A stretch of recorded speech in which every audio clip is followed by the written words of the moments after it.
আসসালামু আলাইকুম রহমতুল্লাহি আবরাকাতু। দেশ এবং প্রবাস থেকে যে যেখান থেকে দেখছেন, আমি ওমর ফারুক শাহী আপনাদের সকলকে স্বাগত জানাচ্ছি কিশোরগঞ্জের ঐতিহাসিক ঈদগাহ মাঠ, শোলাকিয়া ঈদগাহ মাঠ থেকে। আপনারা দেখতে পাচ্ছেন আমার পেছনেই সেই ঐতিহাসিক শোলাকিয়া ঈদগাহ মাঠের, যেখান থেকে ইমাম সাহেব খুতবা দেন, নামাজ পড়ান। এই জায়গাটা হচ্ছে এটা। আর আমার এই পাশে আপনারা আমাকে দেখতে থাকেন, আমি দেখাচ্ছি যে এই পাশে এই পুরাটা হচ্ছে একবারে আপনার শোলাকিয়া ঈদগাহ মাঠ আর কি। সম্মানিত দর্শক, আসুন জেনে নেই এই ঐতিহাসিক শোলাকিয়া ঈদগাহ মাঠের কিছু বেসিক তথ্য। বাংলাদেশের কিশোরগঞ্জ জেলার নরসুন্দা নদীর তীরে অবস্থিত ঐতিহাসিক শোলাকিয়া ঈদগাহ মাঠ দেশের সবচেয়ে বড় এবং বিশ্বের অন্যতম বৃহৎ ঈদের জামাতের স্থান। প্রচলিত ইতিহাস অনুযায়ী 1828 সালে দেওয়ান সৈয়দ আহমদের উদ্যোগে এখানে সর্বপ্রথম ঈদের জামাত অনুষ্ঠিত হয়। জনশ্রুতি অনুযায়ী সেই প্রথম জামাতে প্রায় 1.25 লাখ তথা 1,25,000 মুসল্লি অংশগ্রহণ করেছিলেন। আর সেই 1.25 লাখ শব্দ থেকে ধীরে ধীরে এই স্থানের নাম হয়ে যায় শোলাকিয়া, অথচ এর পূর্ববর্তী নাম ছিল রাজবাড়িয়া।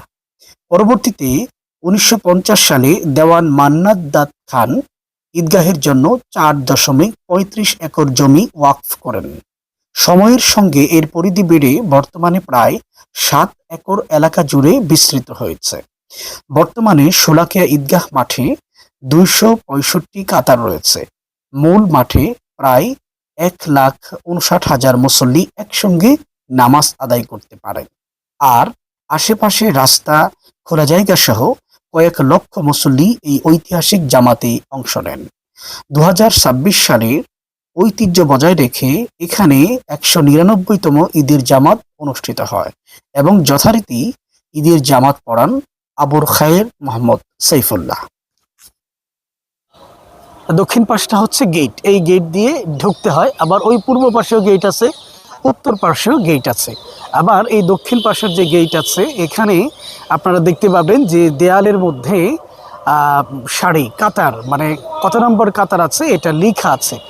তো আপনি যদি কখনো এই শোলাকিয়া ঈদগাহ মাঠে আসেন, এসে কোন কাতারে বসেছেন এটা আপনি আপনার বন্ধু বা অন্য কাউকে ফোন করে ইচ্ছে করলে জানায় দিতে পারবেন যে আমি এত নম্বর কাতারে আছি আর কি। এই মাঠের দক্ষিণ এবং পশ্চিম কর্নারে আছে ঐতিহাসিক বিশাল এক করই গাছ। এই মাঠের মধ্যে আরও অনেক গাছ আছে, আপনারা দেখতে পাচ্ছেন মাঠের মাঝখানে মাঝখানে অনেকগুলো গাছ আছে। এগুলো সাধারণত মেহগনি গাছ। আবার এখানে একটা পুরাতন আম গাছ আছে। আর এই গাছটা হচ্ছে করই গাছ। এই করই গাছের নিচের যে পাড় বাঁধানো আছে, এখানে মানুষ বিকেল বেলায় বা বিভিন্ন সময় এসে বন্ধুবান্ধব মিলে আড্ডা দেয়।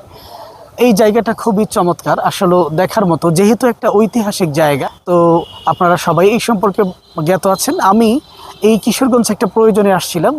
বিশেষ করে আমি যে মাদ্রাসায় ভর্তি হয়েছি, এই মাদ্রাসায় আজকে দিনব্যাপী ক্লাস আছে, সেই জন্য আসছিলাম। এই ঈদগাহ মাঠের পাশ দিয়েই আমাকে আমার মাদ্রাসায় যেতে হয়।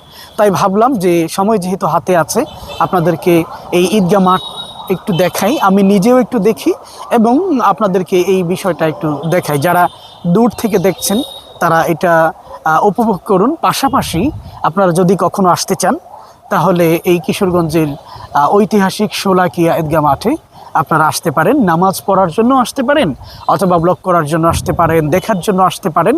তো আজকের মতো এই পর্যন্তই, ভবিষ্যতে অন্য কোথাও দেখা হবে। আসসালামু আলাইকুম ওয়া রাহমাতুল্লাহ।